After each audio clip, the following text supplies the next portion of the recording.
Hi, I'm Gabe Johansson, co-owner of Live Nutritious Fitness, and today I'm here with Nate Darnell, research analyst for Diabetes Support Services, to ask a few questions about electrolyzed water. Good morning, Nate. Good morning, Gabe.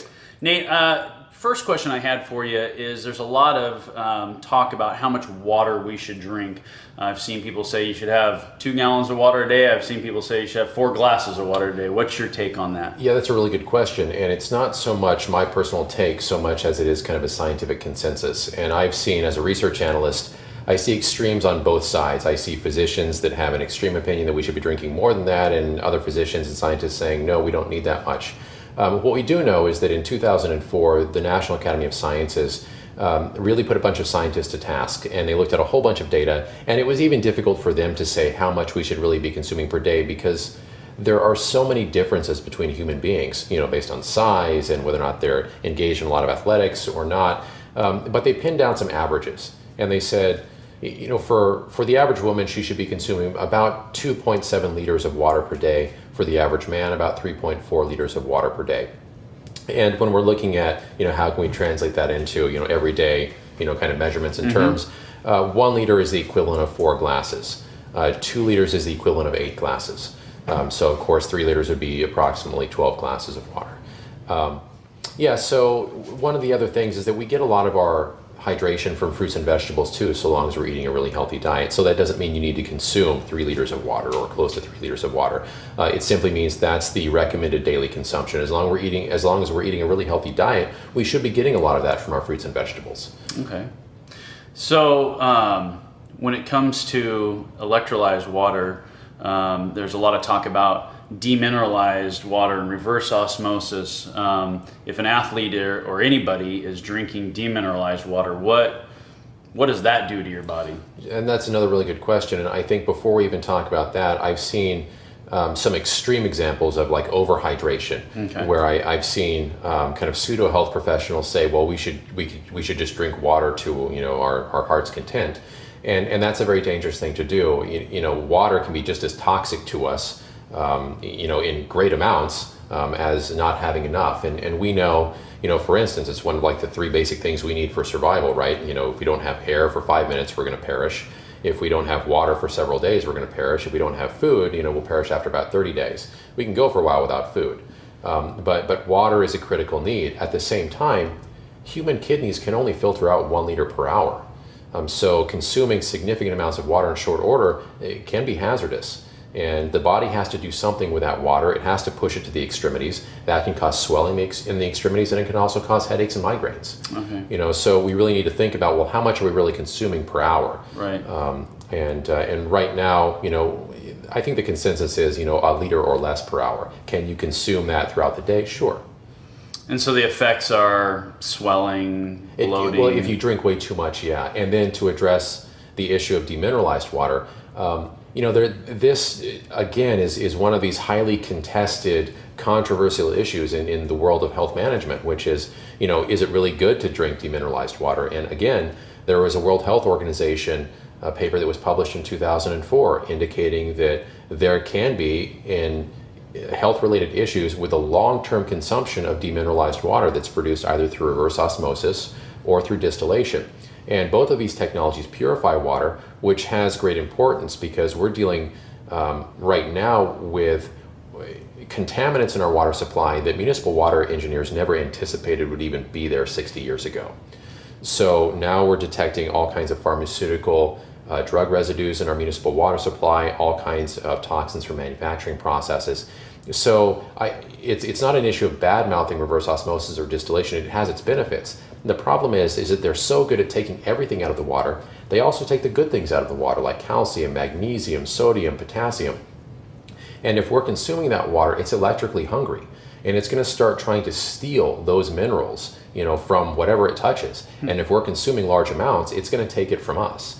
And what the World Health Organization document talks about is the long-term consumption causes demineralization in the human body, and it doesn't happen overnight. You're not going to turn into like Jabba the Hutt and just melt or turn into the thing. But over extended periods of years, it can cause or elevate risk factors for things like osteoporosis if you're not consuming significant amounts of calcium and bone-building minerals in the process. And another concern is that it might actually damage mucosal membranes as well. So a lot of that, it's not, the science is not really hard on that, but there's definitely concern, and there have been enough studies to warrant it.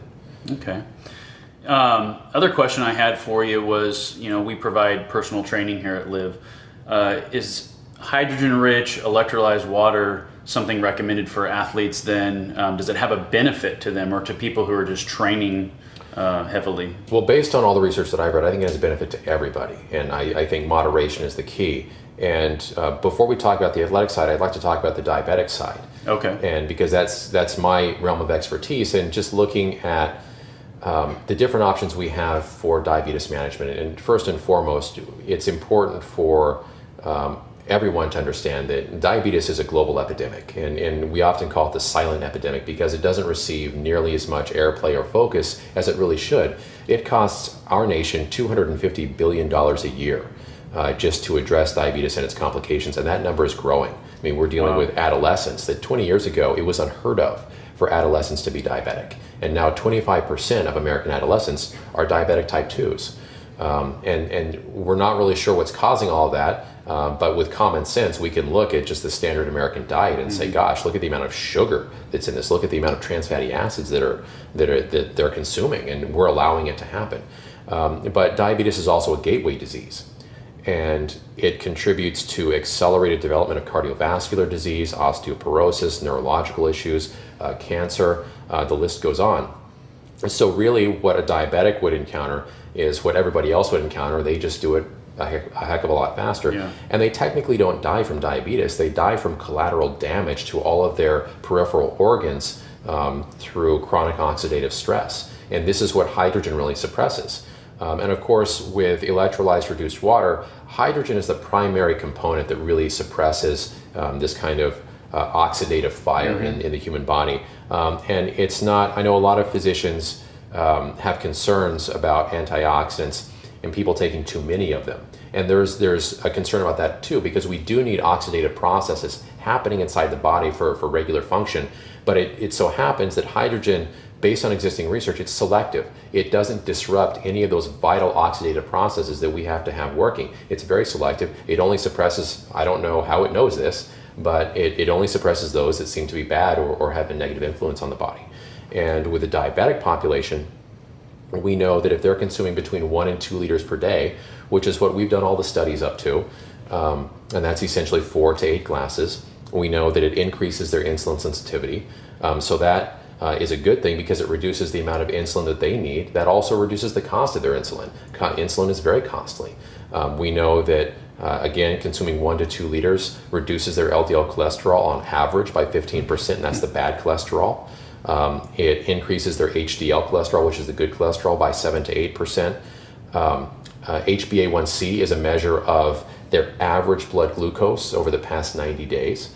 And we know that that stabilizes, and we're seeing average numbers of between 7 and 6 on HbA1c levels just by routine consumption of the water. Does that mean that it cures diabetes? No, not at all. But we have seen in cases of prediabetes, we can reverse prediabetes if they maintain a regimented diet and they're consuming electrolyzed reduced water on a routine basis. It can reverse that condition, which I think is really important, because once you're diagnosed as being a diabetic in the United States, that stays on your medical record indefinitely, and it will constantly elevate your cost of insurance. So it's really important that we keep our biomarkers in check and never receive that diagnosis, because it's going to be significantly more costly down the road.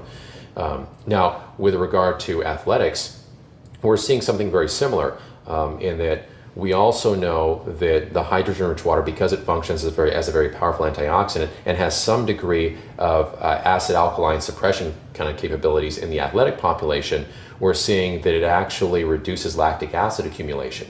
So that allows the muscles to run longer and stronger. Right. So instead of loading up on all kinds of protein and everything else, and again, there's only a limited amount of protein that we can process per day, and there are lots of bodybuilders and athletes that are consuming way more than they actually need, or their bodies can even handle, which can also be very dangerous to the kidneys. But with regard to water, we also know the athletes, they might be a little bit different because they are sweating and a lot of the water is evaporating out of their system. They might be able to consume a little bit more. But still, we need to fall within that kind of National Academies range, which is between 2.7 liters and 3.4 liters, unless they're just really sweating out. But in that case, they do need electrolytes and stuff too. Okay. So I have a question. I went on a motorcycle trip this last weekend, and I brought as much electrolyzed water with me as I could. How long will the hydrogen gas stay in the water? Can you pack water for 2 weeks to go on a long camping type trip, or is it something that you have to keep like just over the course of a few days? Yeah, that's a really good question too, and it's actually not very long lived. So this is why we have to have machinery to make it on a regular basis. And we know that hydrogen, it can be slightly stabilized in water for several hours. So after production, it will remain dissolved in solution for about 4 hours. And then after that, it begins off-gassing, or it begins evaporating. And we know from the laboratory studies that after about 24 hours, it's about half of what it is at saturation. And then after 48 hours, the water is back to equilibrium, which is basically a scientific term for saying all the gas is gone and it's lost a lot of its therapeutic value. Now, the water will remain slightly alkaline simply because it has charged particles of potassium, magnesium, and sodium. And that has a little bit of a health benefit to it. And so even if you boil it, those don't go away. The water will continue to remain alkaline. But if you boil the water, or if you heat the water up, the hydrogen is going to dissipate even faster. So it's really important to have fresh water on a routine basis. Okay. Now there are different ways of producing, hydrogen-rich water. And if you are on the road, there are hydrogen sticks that you can use, which use magnesium hydride to produce that. You can do the same thing with silica hydride or even calcium coral hydride. The drawback to these, though, is that you can't produce a wide variety of waters. And this is why at the university level, we actually use the electrolysis process. Because we can buy one machine and we can produce all kinds of cleaning and disinfecting waters along with cooking waters and everything else. So it's actually a much better cost-benefit ratio to do it electrically than it is through hydrolysis. Okay. But there are other options. So if you're on the road, that might be one. But what I'd actually recommend, I'm not sure if you have any travel cases on your bike, but when we do our clinical studies, we try to find insulated flasks like the steel flasks, and we'll pre-chill them. And you can make ice cubes out of the electrolyzed water and contain the hydrogen in the ice as long as you put it right in the freezer very quickly. And then you can just drop some of those after you pre-chill your container, drop those in there, and then fill it up with water, and then you're good, for your bike ride, so long as you're not going to be on the bike for more than a day or so. Okay. And it works very well. So that makes me think of another question. When I ran out of the electrolyzed water, I had to pick up I got a Aquafina from the gas station, and the first drink I took of it, it made me feel thirsty. It felt like it washed away all the moisture out of my mouth and my throat. What is it that makes this hydrogen-rich water seem so much like smoother and just more hydrated? Yeah, well, and that's a really good term, because that's the same term that I keep hearing from people as they begin consuming the water. And I have to tell you, I have the same experience. I can't, having consumed the water for over 2 years, I can't go out and easily drink bottled water anymore. It tastes terrible to me. I can't drink tap water. I can taste the chlorine right away. Yeah. But there's an aspect of the water which is sometimes called microclustering. And this was a term that was used when they were doing magnetic resonance imaging in a research project maybe about 13 years ago. And I'm not really a fan of this term because it sounds a little spacey to me. In the laboratory environment, we might be able to get away with using it. I use the term reduced surface tension. Okay. And if you remember, you grew up in Oregon just like I did, and you remember the water skippers on the water. Yeah. They would slide across, and they're able to walk on water because there's this boundary at the top of the water which is like elastic, and nothing can penetrate it. So they can walk on it. What happens when the water is electrolyzed is that surface tension decreases. So the water can now penetrate membranes a lot easier than typical water can. And that doesn't last forever, but that's what happens when the water comes off of the cathodic electrode in the electrolytic water generator, otherwise known as a water generator. It does have reduced surface tension, and when you consume it, and this water also has hydrogen gas in it, when you consume it, it moves through your cellular membranes. It goes right through your intestinal lining much faster than standard water does. So translated, that means you're going to be super hydrated. It makes it right into your joints. And oftentimes, we're getting to that age where we're starting to not recover as fast as we used to. We might have a little bit of joint pain in the morning. We know that those who are 60 years of age and older generally battle this on a routine basis. And part of it has to do with they don't have the kind of synovial fluid in their joints that they used to. This water will make its way through the muscle tissue, through the joint tissue, and add an extra layer of hydration in those joints. So oftentimes they feel a lot better and they don't need to take things like aspirin or painkillers like they used to. Okay, good information. Thanks, Nate. That was Nate Darnell from Diabetes Support Services, and I'm Gabe Johansson with Live Nutritious Fitness. Thanks for joining us, and we'll see you next time.